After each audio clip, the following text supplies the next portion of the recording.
Hey everyone, what is up? Welcome to another episode of Kurt on Cougs. A little midweek Cougar talk today, and specifically just talking about BYU basketball. A lot happening this week. 2 dubs to start the week, as well as some of the biggest recruiting news in BYU history across all sports. So, let's dive into it.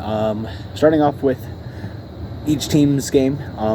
Both BYU men's and women's basketball have played a game this week. BYU women's basketball won yesterday 76-36 against UVU. So a nice blowout win there. Really impressive game led by Lauren Davenport, scoring 20 points in that one. And probably to me, the stat that stands out the most here is they outscored UVU 40-10 in the second half. Just amazing performance, lots of big runs, and great game. BYU women's basketball will be playing again this Friday against Washington State. Still warming up for Big 12 play. Really exciting stuff there.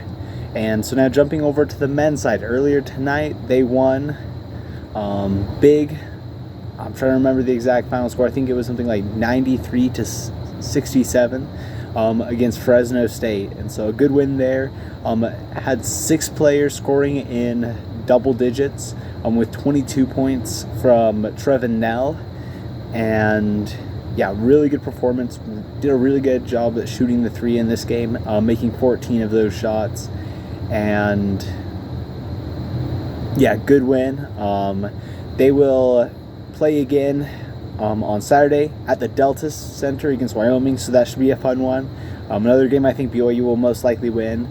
One concern coming out of this game for me is just the amount of turnovers. They turned the ball over 17 times and seem to have a little trouble with Fresno State's full court press. At the end of the day, a win is still a win, but definitely some things to take into account as you prepare for when it's going to get a lot harder in Big 12 play.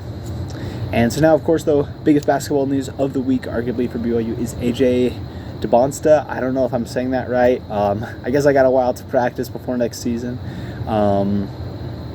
But he signs with the Cougars Tuesday morning, so yesterday, on First Take. So huge deal for the Cougars. This is the number 1 player in the class. Some people are calling him a generational talent. This guy's really, really good. Brings a lot to BYU. He even said himself that one of his goals for next season is to win a national championship, which just would be crazy, just wild, amazing stuff for BYU. Literally, I wouldn't say the biggest moment in BYU sports history by any stretch, maybe not even top 5, but definitely in that top 10. Like, this is huge news. Honestly, very good argument for this to be in the top 5. Personally, though, I put national championships probably above that, but still, amazing stuff. And who knows, maybe this will lead to a deep run in the tournament, and almost don't even want to dream that big. I'm thinking about winning it all. What does this mean for BYU? For one thing, this means that next year's team is going to be stacked. Of course, you probably lose guys like... Sorry about that. You probably lose guys like Cannon Catchings and Igor Demon to the NBA, as well as 4 seniors. But you still bring back a lot of talent. Dallin Hall, Richie Sanders, Keba Keita, and of course Xavier Stanton coming in next year. So a lot of talent on this team, and it's going to be really exciting to see what BYU can do.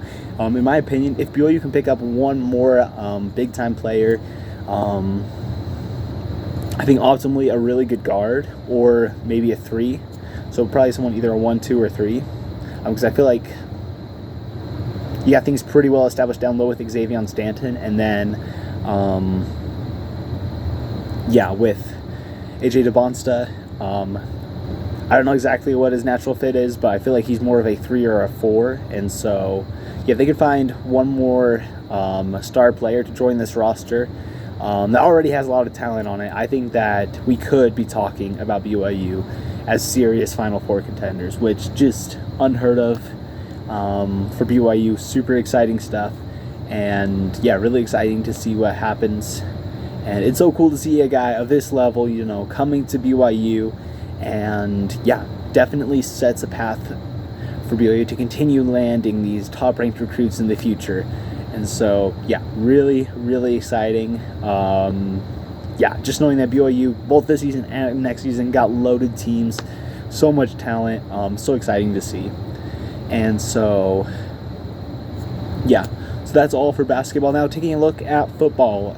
As I promised last week, I'm going to give my reaction on BYU's bowl location and opponent. Personally, I'm excited about this, playing in the Alamo Bowl against Colorado.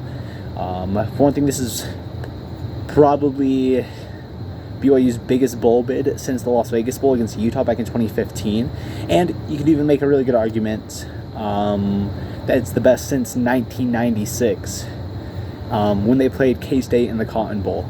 And so, yeah, great setup here. Of course, probably playing the Heisman winner in Travis Hunter, potential number 1 pick in Shadir Sanders, Coach Deion Prime Sanders.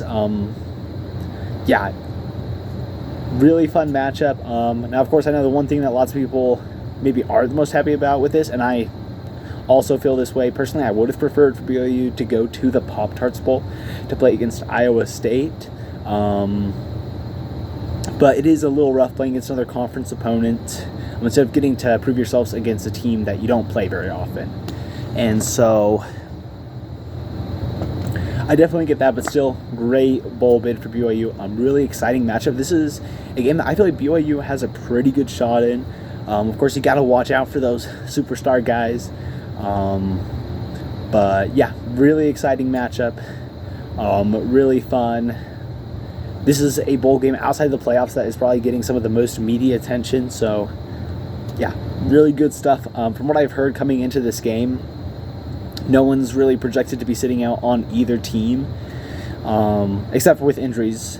But yeah, it doesn't sound like any of Colorado's superstars are going to sit out. And Kalani Sitake said similar thing about BYU's best players.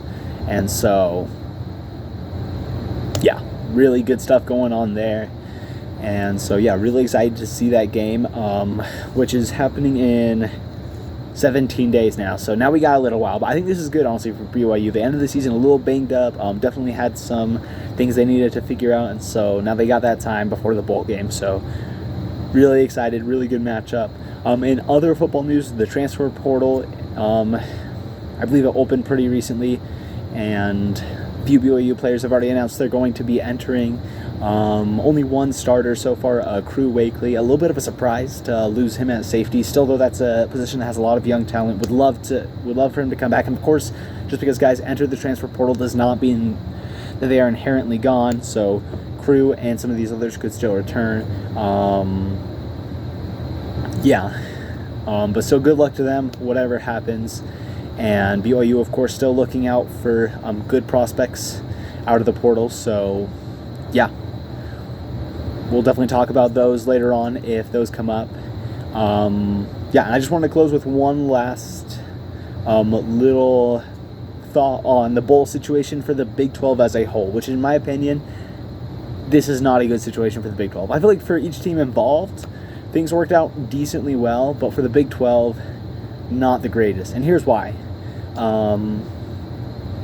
In my opinion, it would have been a lot better for the Big 12 if it had been BYU in the Pop-Tarts Bowl and Iowa State taking on Colorado. And here's why. I feel like Iowa State, just towards the end of the season, has somewhat been cooling down, have not been playing very well, scraping out wins against struggling opponents, losing games. And I don't think this is the Iowa State team that we saw that was so dominant earlier in the season. And so, yeah, I think that...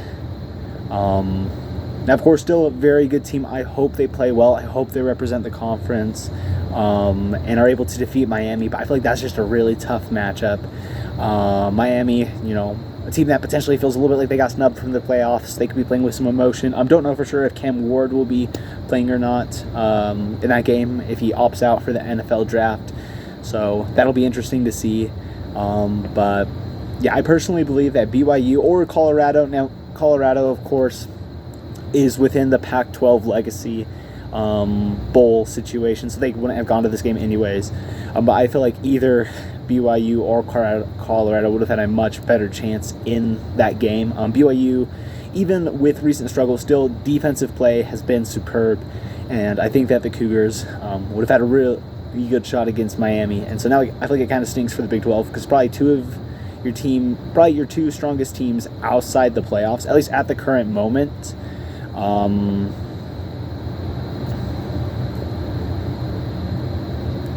at least two of your teams that probably have the best momentum at this point. I feel like Iowa State has a lot of negative momentum, especially after getting blown out in the Big 12 championship game. So yeah, maybe not the two best teams outside of Arizona State, who of course is in the playoffs. I'm definitely hoping the Sun Devils have success there, represent the conference well.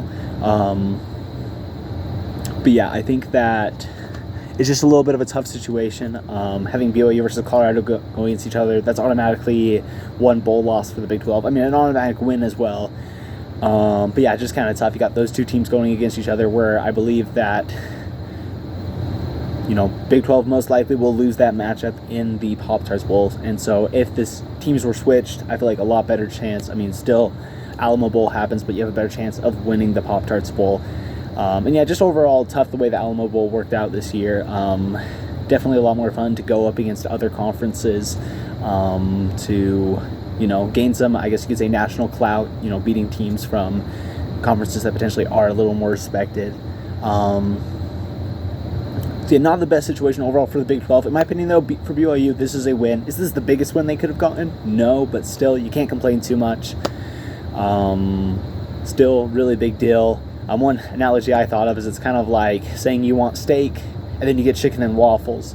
I mean, steak's still better, but at the end of the day, chicken and waffles, pretty solid combo. And so, yeah, really excited to see how BYU's bowl goes. Of course, BYU men's and women's basketball, like I said earlier, got those games later this week. Exciting to see how those goes. And so, yeah, let's go Cougs.